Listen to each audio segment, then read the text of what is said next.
میں یہ بات اچھی طرح سے جانتی ہوں کہ کبھی کبھی صبر کرنا بہت مشکل ہو جاتا ہے، اور کبھی کبھی انسان صبر کے ہاتھوں اس قدر تھک جاتا ہے کہ وہ جینے کی آس کھو دیتے ہیں۔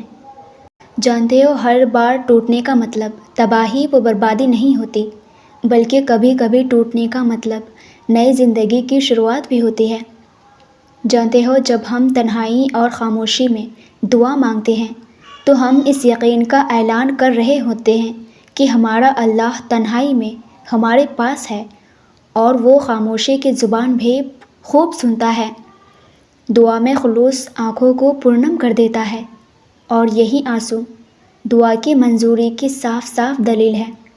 دعا مومن کا سب سے بڑا سہارا ہے۔ دعا ناممکنات کو ممکن بنا دیتی ہے۔ دعا زمانہ کو بدلنے کی قوت رکھتی ہے۔ دعا آنے والی بلاؤں کو ٹال سکتی ہے۔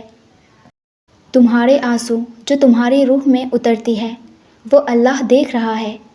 وہ تمہاری تکلیف سے بے خبر نہیں ہے۔ تم نہیں جانتے، وہ تمہاری حفاظت کیے ہوئے ہیں۔ ہر طوفان بربادی بن کر نہیں آتا۔